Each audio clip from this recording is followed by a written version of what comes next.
Bonjour les amis, on est devant le comité d'organisation des Jeux Olympiques à Paris. Métro Front Populaire, la ligne 12. Il y a un rassemblement boycott Israël, juste là. On est le 6 juin 2024.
Me?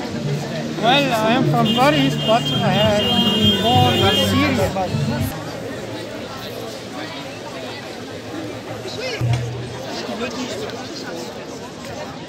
Je sais qu'on attend encore beaucoup de monde. Et comme je vous disais, les gens ne savent plus où aller. Les gens courent de tous les côtés. Les snipers visent aussi bien les enfants que les ambulances, que les rares animaux qui sont dans la bande de Gaza. Ils tirent sur absolument tout ce qui bouge. Il y a maintenant 8000 cas d'hépatite A en raison de ces mauvaises conditions d'hygiène. Et personne n'arrête les tortionnaires, les génocidaires. Vous avez vu que le procureur de la Cour pénale internationale, Karim Khan, a demandé 2 mandats d'arrêt contre les principaux dirigeants israéliens, que sont Netanyahou et son ministre de la Guerre, Yoav Gallant, et que la Cour de justice internationale a enjoint Israël d'arrêter ces massacres et de permettre l'arrivée des camions d'aide humanitaire. Et comme vous le savez, c'est pas d'aujourd'hui, ça fait 76 ans que ça dure, mais là, il y a quand même une situation particulière. Israël se moque totalement du droit et des décisions de justice.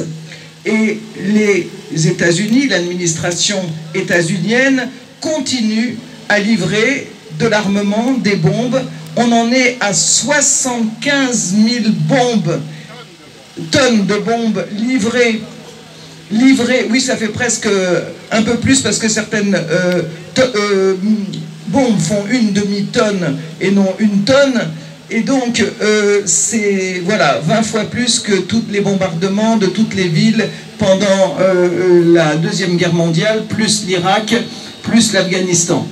Donc, et ça en 8 mois, très exactement, on peut dire jour pour jour, puisque nous sommes le 6 juin.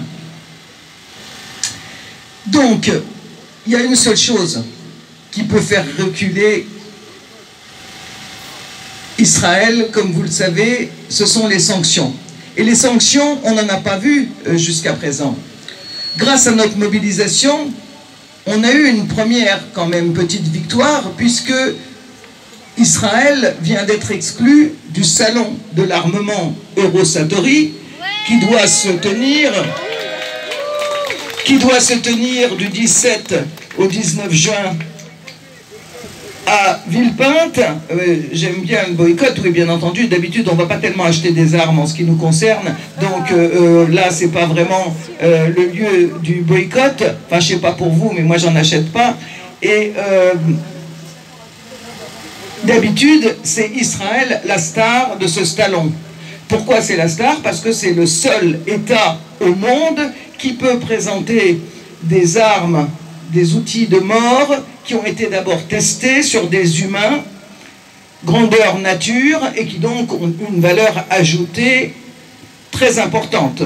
Donc c'est quand même une punition, peut-être quand même qu'il faudra qu'on aille vérifier à ce salon, que véritablement il n'y a pas non seulement de stand, il devait y avoir juste 73 stands israéliens. Au passage, c'était le plus grand salon. Il faudra donc aller vérifier ça, bien entendu, et puis voir qu'il n'y a pas d'institutionnel et de relations, etc. Mais bon, ce salon, il y a quand même des armes américaines, et ce sont bien les armes américaines qui permettent à Israël de commettre le génocide. Et quant à la France, on n'a pas eu pour le moment un engagement à ne plus livrer d'armes du tout, qu'on les appelle armes, composants et électroniques à double usage, civil et militaire, etc., de la part du gouvernement français. Donc la bataille, elle est loin d'être finie, y compris sur le plan de l'armement. Mais quand même, on a pu voir, enfin moi je m'y attendais pas, à cette exclusion d'Israël du salon d'Eurosatory, et ça a été quand même une surprise. Donc une bonne surprise, et c'est pas lié à ce que Macron tout d'un coup aurait eu des remords de conscience, se serait dit quand même ces pauvres Palestiniens qu'on massacre, faut qu'on arrête au moins Israël. Non, en vérité c'est la pression populaire, le fait que pendant des semaines il y a eu des manifestations sur ce thème et que c'était pas terminé, ça allait continuer jusqu'au salon. Donc ils ont fait un geste en espérant que ça allait nous calmer. Ça nous calme pas, ça nous donne au contraire la preuve que c'est important de continuer à se mobiliser. Et il y a une sanction qui nous paraît évidente, et c'est pour ça qu'on est là avec vous aujourd'hui, c'est le fait de ne pas accepter que les génocidaires israéliens, tout en affamant la population, tout en la bombardant, tout en l'exécutant, journalistes, médecins, secouristes, aient le droit de venir pavaner avec un drapeau, avec l'hymne israélien pendant les JO de Paris.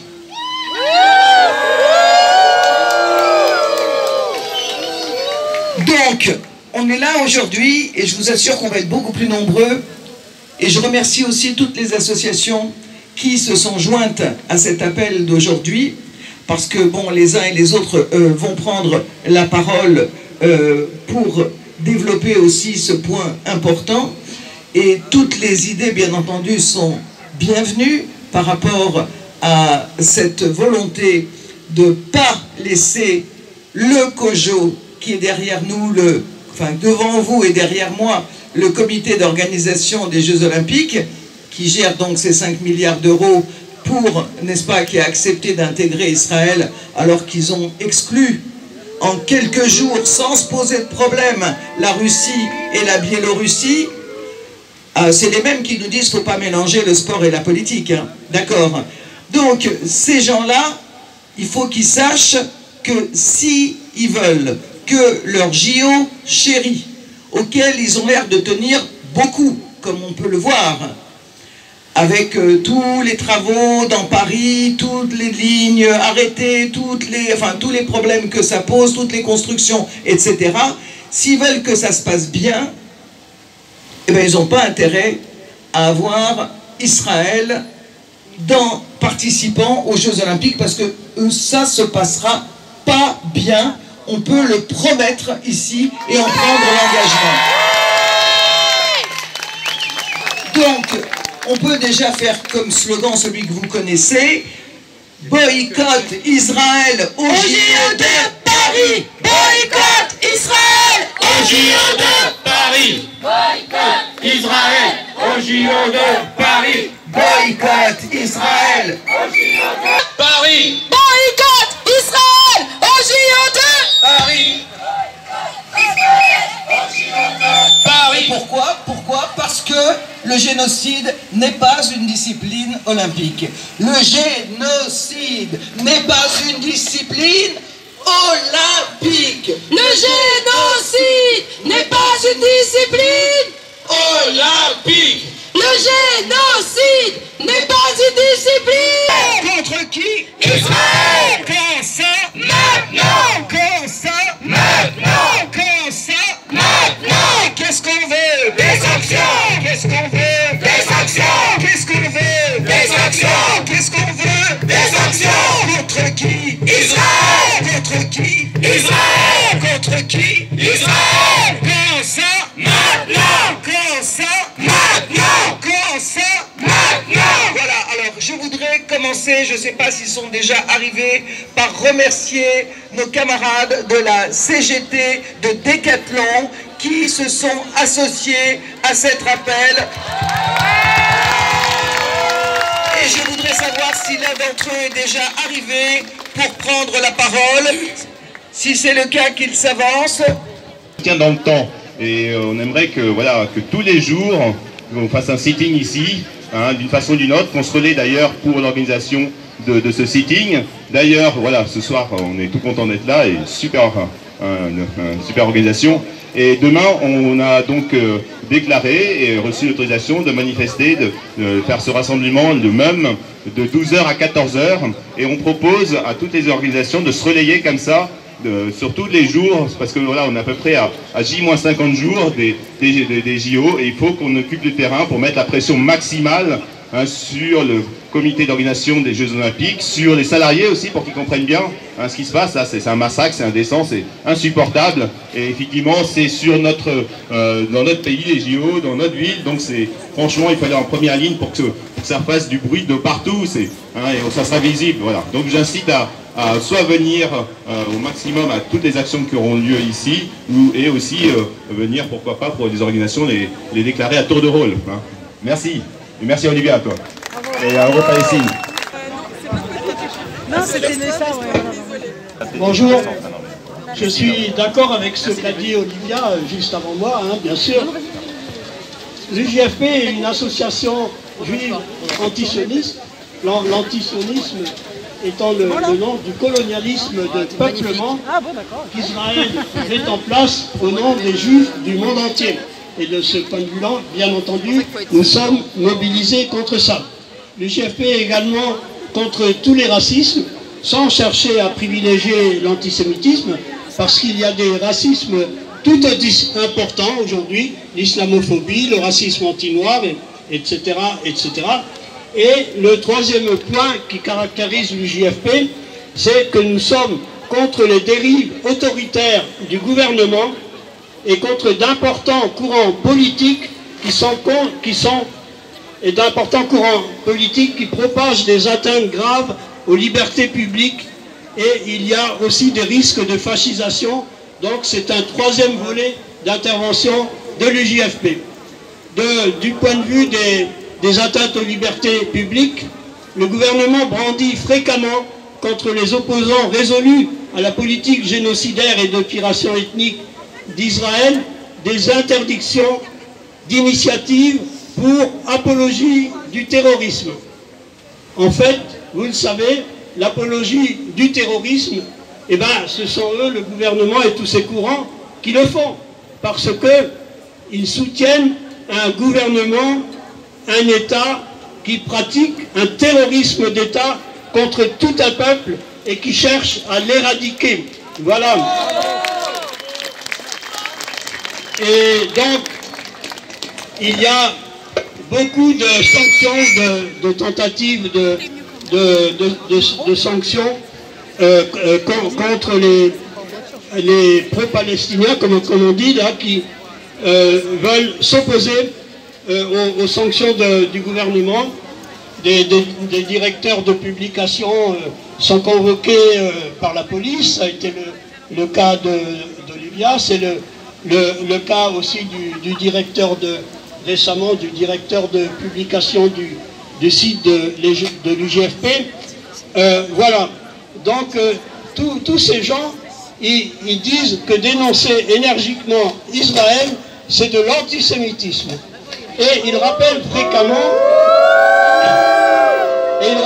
fréquemment le génocide nazi. Justement, le bilan du génocide nazi, parlons-en. Il y a eu deux bilans. Un bilan a été plus jamais ça pour nous les Juifs. Et un autre bilan a été plus jamais ça pour l'humanité tout entière. Le premier bilan est celui que soutiennent les défenseurs d'Israël. On voit aujourd'hui le désastre auquel ce bilan a conduit. S'il est un pays où les Juifs ne sont pas en sécurité, c'est bien Israël. Plus jamais ça pour l'humanité tout entière, c'est le bilan des gens attachés aux droits humains, aux principes du droit international. C'est le bilan des anticolonialistes, des antiracistes, des gens attachés à un vivre ensemble dans la justice et l'égalité des droits. C'est le bilan des antisionistes. Aujourd'hui, plus jamais ça pour l'humanité tout entière, c'est bien sûr soutenir résolument le peuple palestinien. Ce qui veut dire mettre immédiatement fin à un cessez-le-feu, fin au génocide et à une politique d'épuration ethnique, et que le cessez-le-feu soit permanent et durable, mais aussi mettre fin à la colonisation, mettre fin au blocus de Gaza, respecter la nécessité d'autodétermination du peuple palestinien, libérer les prisonniers palestiniens, c'est tout ça. Voilà. Maintenant, je veux dire que de plus en plus de Juifs dans le monde sont solidaires du peuple palestinien et contre l'impunité d'Israël. Bon, j'ai déjà ici donné l'exemple des Juifs des États-Unis qui mènent des mobilisations importantes, qui veulent faire condamner Biden, qui interviennent, les jeunes interviennent dans les universités, sont à la pointe du BDS. Bon, tout ça, probablement, vous le savez déjà.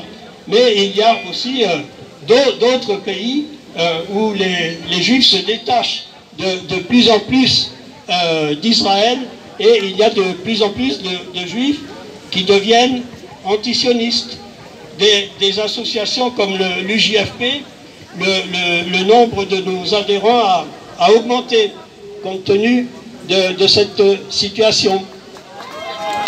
Je veux dire aussi que même en Israël, même si c'est insuffisamment important quantitativement, il y a aussi des mobilisations de solidarité avec le peuple palestinien. Ce sont les blocs anticolonialistes dans les manifs contre Netanyahou, les rabbins pour les droits humains qui essayent de faire entrer l'aide humanitaire à Gaza, les juifs israéliens qui escortent les camions d'aide au point de passage de Karem Shalom, les refusniks qui ne font pas leur service militaire, les manifs étudiantes dans certains campus, les médecins pour les droits humains, le comité public contre la torture qui réclame la fermeture d'un camp militaire surnommé le Guantanamo israélien, et aussi des journalistes et de nombreux intellectuels. Malheureusement, tout ça, c'est insuffisant pour faire changer le rapport de force en Israël, mais il faut quand même soutenir cela. La cause du peuple palestinien aujourd'hui, eh bien, elle est mondialisée. Elle est la cause de tous les peuples opprimés par des régimes coloniaux ou néocoloniaux, des régimes racistes, suprématistes, sécuritaires, militaristes, Voilà. Donc il faut absolument que tous les mouvements qui sont atteints par la répression du fait de leur anticolonialisme, etc., s'unissent. Nous sommes dans cette situation-là. Et nous pouvons dire aussi que malgré la répression, nous pouvons quand même nous mobiliser en France jusqu'à présent. Bon, le rassemblement de ce soir est l'une des preuves. Les étudiants, lycéens, et toute la jeunesse, une grande partie de la jeunesse continue de se mobiliser malgré la répression. Et donc il faut absolument soutenir leur mouvement. Et pour terminer, je veux dire qu'il n'y aura pas de paix sans égalité des droits de tous les citoyens de la mer au Jourdain. Pas de paix sans Palestine, pas de paix dans le monde, sans justice en Palestine. Pas de paix dans le monde, sans justice en Palestine. Pas de paix dans le monde, sans justice en Palestine. Pas de paix dans le monde, sans justice en Palestine. Pas de paix dans le monde, sans justice en Palestine. Varsovie, Treblinka et maintenant Gaza. On avait dit plus jamais.